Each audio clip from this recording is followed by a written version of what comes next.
important points created when you graph a quadratic function. So as a reminder, when you graph a quadratic function, you get this U shape known as a parabola. So parabolas can open downward like you see on your screen. They could also open upward. One of the most important points of a parabola is the vertex. It's always either where your maximum value or your minimum value occurs, so the highest or lowest point the graph will ever reach. The one you see on your screen would be the highest it ever reaches.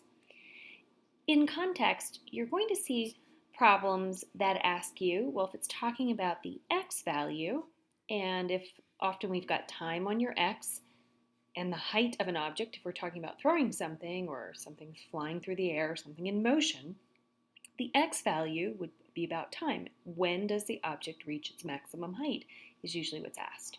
The highest it reaches occurs at the x value of the vertex.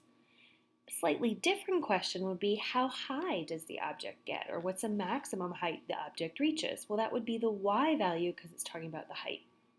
Right? The next important point that you're going to talk a lot about are the x-intercepts, also known as the zeros.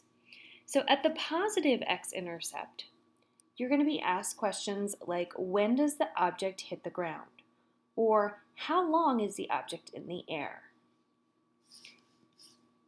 This zero over here, we throw this one away because it's negative. It doesn't make sense often in the context of our problem. So if you have a negative zero and it's a real life problem, we often ignore it. Next, let's talk about the y-intercept. The y-intercept, of course, is where it crosses the y-axis. But in a word problem, you're often going to get a question like, how high off the ground did the object start? Like, imagine you have, a building right here, and you're throwing something up, and then it comes back down. So this is where it started is always your y-intercept. And then you could just be asked for some random other point along this curve. Okay, so if you had a question like, how high is the object after 3 seconds? That means you're just going to plug 3 into the graph's equation and see what you get for your y value.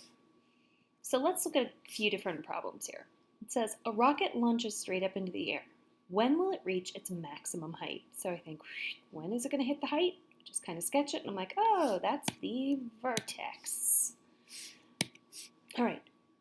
A water balloon is dropped from a rooftop. What was the height from which it was dropped? Well, if you imagine here's your building, standing right here, and you drop it, well, what is this? That's my y-intercept. A flare is fired straight up into the air.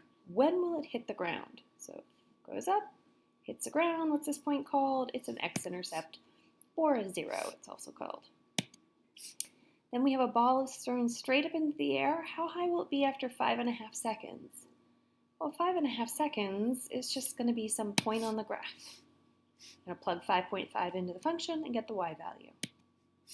A juggler tosses a ball in the air. How long is the ball in the air? Well, if I'm talking how long is it in the air, when it hits the ground, it's the x-intercept. A person throws a baseball straight up in the air. What is the maximum height that the ball will reach?